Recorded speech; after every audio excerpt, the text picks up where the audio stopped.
O escândalo do asilo de Andover em meados da década de 1840 expôs sérios defeitos na administração da nova Lei dos Pobres inglesa, o Poor Law Amendment Act de 1834. Isso levou a mudanças significativas em sua supervisão central e a um maior escrutínio parlamentar. O escândalo começou com a revelação em agosto de 1845 de que os internos do asilo de Andover, Hampshire, Inglaterra, eram levados pela fome a comer a medula e a cartilagem de ossos, frequentemente putridos, que eles deveriam esmagar para fazer fertilizante. As rações dos internos definidas pelos guardiões locais do Poor Law eram menores do que a dieta de subsistência decretada pela Comissão Central do Poor Law, PLC, e o mestre do asilo estava desviando parte dos fundos, ou das rações, para ganho privado. Os guardiões estavam relutantes em perder os serviços do mestre, apesar disso e apesar das alegações de embriaguez do mestre em serviço e abuso sexual de presidiárias. A comissão acabou exercendo seu poder de ordenar a demissão do capitão, após ordenar 2 inquéritos por um comissário assistente sujeito a um conflito de interesses. A conduta do segundo levou a mais inquéritos públicos e atraiu críticas. Um mestre substituto foi recomendado pelo comissário assistente como aceitável para o PLC, mas jornais apontaram que o novo mestre havia renunciado ao cargo de mestre de uma casa de trabalho em outro lugar enquanto estava sob investigação pelo PLC. O comissário assistente foi aconselhado a renunciar e o fez, mas publicou um panfleto dando detalhes de suas negociações com o PLC e com o secretário do Interior, a quem, se alguém, o PLC era responsável.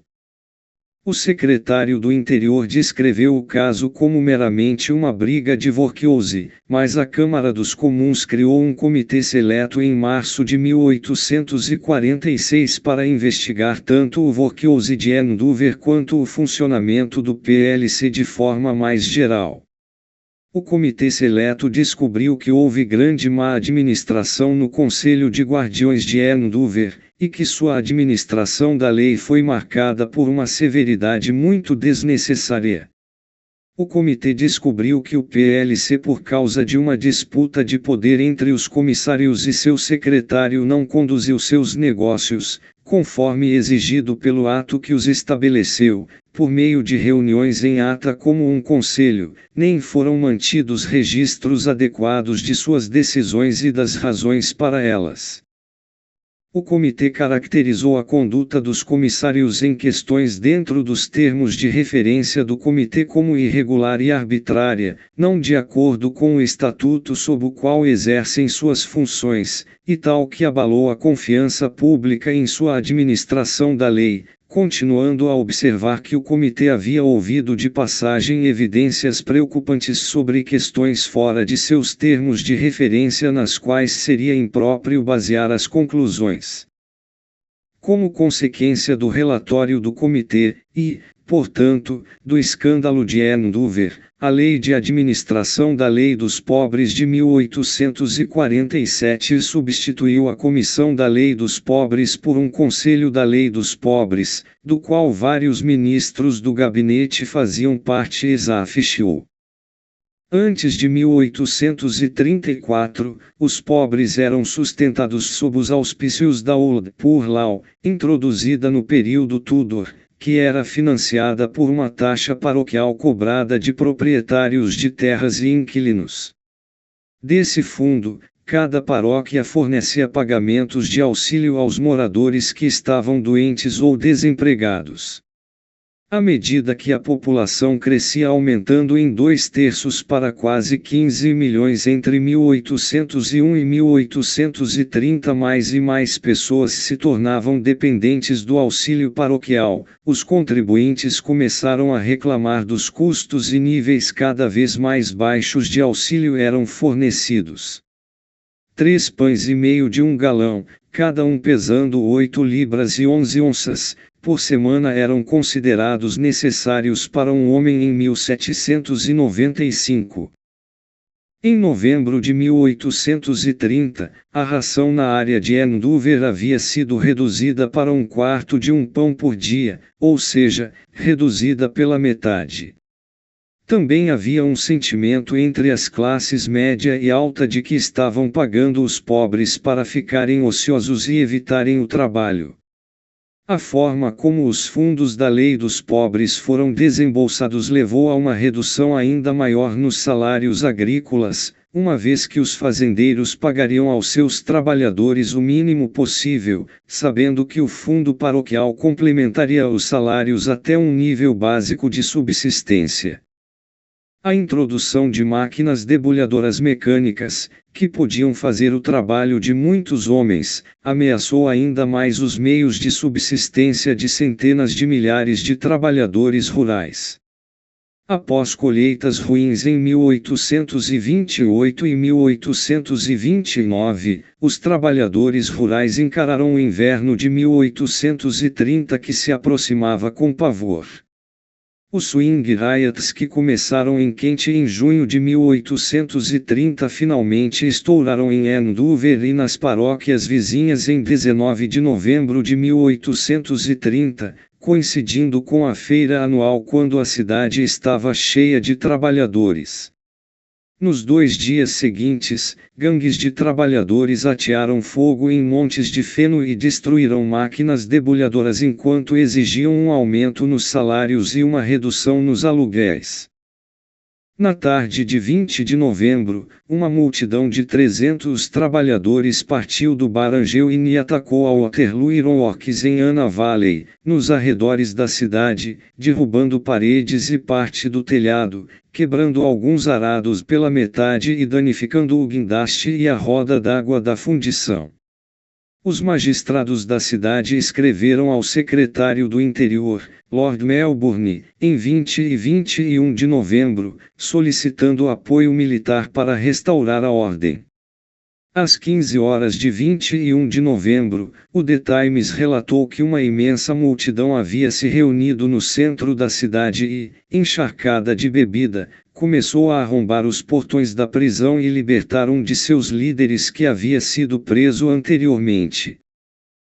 Armados com porretes, cajados e mangual, eles ameaçaram queimar as propriedades de qualquer um que se recusasse a dar-lhes dinheiro, dizendo que eles estavam passando fome com suas esposas e famílias com batatas e pão há tempo suficiente. Em 22 de novembro, o 9º Lancers foi enviado para Andover e os tumultos foram reprimidos em 23 de novembro. Em 29 de novembro, a prisão de Winchester estava lotada com trabalhadores presos, e mais prisioneiros estavam sendo mantidos sob guarda pelos Lancers em seus quartéis. Nos julgamentos que se seguiram, realizados perante o Sr. Barão Vaughan, o Sr. Juiz James Park e o Sr. Juiz Alderson em uma comissão especial de Essex em Winchester em dezembro de 1830, os acusados não foram autorizados a ter advogados para representá-los, e o júri consistiu inteiramente de magistrados, 3 dos quais foram diretamente afetados por danos materiais durante os tumultos. A acusação feita contra a maioria foi de assembleia tumultuada. 10 trabalhadores de Andover receberam a sentença de morte, posteriormente comutada para transporte para a Austrália. 2 trabalhadores de Hampshire foram enforcados e os outros homens condenados foram obrigados a assistir às execuções. Na esteira dos Swing Riots que varreram o sul da Inglaterra entre junho e novembro de 1830, o primeiro-ministro, R. Grey, estabeleceu a Comissão Real para a Operação das Leis dos Pobres de 1832 para decidir como mudar os sistemas de leis dos pobres na Inglaterra e no país de Gales. A comissão levou 1 ano para escrever seu relatório, que propôs uma nova lei dos pobres governada por 2 princípios abrangentes. 1. O teste do asilo que o auxílio para pessoas fisicamente aptas só deveria estar disponível no asilo. 2. Menos elegibilidade que o pobre deveria ter que entrar em uma casa de trabalho com condições piores do que aquelas do trabalhador livre mais pobre fora da casa de trabalho. O relatório também recomendou que as paróquias fossem agrupadas em sindicatos para distribuir o custo das casas de trabalho e uma autoridade central deveria ser estabelecida para fazer cumprir essas medidas. A legislação subsequente, a Lei de Emenda à Lei dos Pobres de 1834, passou facilmente pelo parlamento apoiada pela liderança de ambos os principais partidos, os Whigs e os Tories. Ela não impôs diretamente o novo regime recomendado, mas criou a Comissão da Lei dos Pobres, PLC, como uma autoridade central, com poderes abrangentes e supervisão mínima pelo parlamento, para promover as mudanças desejadas. Havia 3 comissários da Lei dos Pobres, sob eles havia vários comissários assistentes, cada um responsável por uma área designada do país, dentro da qual eles inspecionavam e aconselhavam as autoridades da Lei dos Pobres. A Comissão da Lei dos Pobres exigia que a dieta dos internos saudáveis do asilo fosse pior do que a dos trabalhadores pobres localmente, uma vez que esta última variava em todo o país. O PLC tinha uma série de dietas padrão e especificava para cada asilo a dieta apropriada. A dieta especificada era a mais generosa que o PLC permitiria, mas os guardiões locais eram livres para alimentar menos seus indigentes. Os internos saudáveis tinham que realizar trabalho para ganhar suas rações. O trabalho não deveria competir com o que poderia ser feito comercialmente, nem deveria ser degradante ou essencialmente penal. Isso excluía atividades sem produto utilizável como a esteira, mas não atividades como colher estopa ou quebrar pedras. Mesmo assim, as rações sancionadas centralmente eram estritamente observadas. Os guardiões sob esta lei não ousam dar uma colher de mingau a mais aos internos de um asilo do que seus 3 grandes mestres escolheram pedir. Foi como o Rev. G.S. Bull, um crítico do PLC e da lei de 1834, escolheu destacar isso. Após a introdução do novo regime de lei dos pobres no sul da Inglaterra, a taxa para os pobres caiu em 20% e o sistema foi creditado por ter alcançado isso, e por ter tornado os trabalhadores agrícolas menos mal-humorados com seus empregadores. No entanto, a introdução do novo regime coincidiu com uma onda de prosperidade nacionalmente. Isso terminou por volta de 1837 e uma série de colheitas ruins junto com a falha da batata europeia devido à praga da batata que atingiu o norte da Europa em meados da década de 1840 levou aos agrifortes, um período muito mais testador das provisões para assistência aos pobres. A nova lei dos pobres encorajou a formação de Poor Law Unions, combinando paróquias individuais para dar uma unidade administrativa grande o suficiente para suportar o fornecimento de acomodações segregadas para abrigar as várias categorias de indigentes. Em 11 de julho de 1835, na primeira reunião do Conselho de Guardiões da recém-formada Andover Union, foi decidido encomendar a construção de uma nova casa de trabalho calculada para conter 400 pessoas nos arredores de Andover. Embora o Distrito Eleitoral Parlamentar de Andover tenha retornado 2 membros do parlamento, Ralph Etwall, um reformador independente que se opôs à nova lei dos pobres por ser muito severa, apenas 5 dos guardiões eram de Andover. 32 paróquias vizinhas tinham o direito de eleger um guardião, embora tenha sido notado em 1841 que apenas 19 o fizeram, e suas opiniões prevaleceram. O custo de enterrar os indigentes que morriam no asilo, e de processar quaisquer indigentes que cometessem delitos no asilo, era cobrado dos contribuintes de Andover, não da paróquia de onde o indigente tinha vindo. Tentativas repetidas dos guardiões de Andover e outros cidadãos proeminentes de ter um oficial de substituição residente na cidade, em vez de 4 milhas fora da cidade, foram rejeitadas. A participação nas reuniões do conselho era baixa, especialmente quando decisões difíceis eram tomadas, muito era deixado para o presidente, Christopher Dadson, reitor de Penton Meusey, e seu vice. O escrivão do conselho oficial era Thomas Lamb, um advogado de Andover, mas as tarefas reais eram realizadas por um de seus escrivães, em quem tanto Lamb quanto o conselho tinham a maior confiança.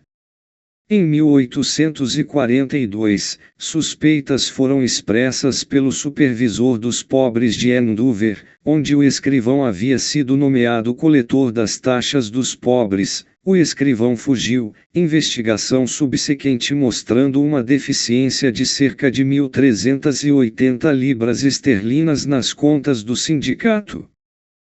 Uma reunião pública em Andover então solicitou ao parlamento que fosse permitido se separar do sindicato de Andover, o que permitiria que o auxílio aos pobres em Andover fosse administrado de forma mais barata, mais eficiente e mais humana. Etval escreveu à Comissão de Direito dos Pobres, 2 vezes, pedindo uma investigação dos negócios do sindicato de Andover. As garantias do escrivão não foram chamadas, Lamb compensou o déficit do seu próprio bolso, a Comissão de Direito dos Pobres ordenou que o auditor do sindicato fosse substituído. Quando o funcionário foi pego, cerca de 15 meses depois, e acusado, seu advogado de defesa falou de um jovem desencaminhado por uma negligência geral e falta de supervisão do dinheiro da União. Ele não precisou desenvolver esse tema porque as acusações contra seu cliente, conforme redigidas, exigiam provas de que, quando ele recebeu dinheiro como agente da União, ele já havia formado a intenção de desviá-lo, e a promotoria não conseguiu produzir evidências sobre esse ponto. O novo asilo de Andover foi projetado pelo arquiteto Sampson Kempthorne, usando seu plano cruciforme padrão que fornece uma entrada e um bloco administrativo no leste contendo a sala de reuniões, alojamentos do porteiro, um berçário e depósitos. Na parte traseira, 4 alas irradiavam de um centro de supervisão central que continha as cozinhas, com os alojamentos do mestre acima. As mulheres eram acomodadas no lado norte e os homens no sul. O oeste dessas alas continha o refeitório que também era usado como capela. Salas de aula e dormitórios para meninas e meninos ficavam no lado oeste com pátios de exercícios além. Ao longo do lado norte do asilo havia enfermarias casuais e enfermarias femininas. As enfermarias masculinas ficavam no sul. No censo de 1841, o asilo abrigava 12 homens, 19 mulheres, 32 meninos e 34 meninas, além de 9 funcionários residentes. O mestre do asilo, Colin M. C. Dougal, era um aposentado de Chelsea e veterano de Waterloo, com quase 30 anos de serviço na artilharia real montada, terminando como sargento. Sua esposa era diretora. Uma das tarefas padrão do workhouse era a redução de ossos de animais em farinha de ossos. Em Andover, isso não era feito por moagem ou trituração, mas por trituração. Um compactador pesado era levantado e solto para triturar os pedaços de osso em uma calha aberta. A trituração de ossos havia sido recomendada por um comissário assistente que supervisionava o sindicato de Andover, e o oficial médico do workhouse de Andover havia endossado a prática conforme realizada lá. Embora o secretário do Interior, Sir James Graham, tenha expressado repetidamente sua aversão à prática que ele não achava adequada para um workhouse, o PLC não considerou que tinha o poder de proibi-la.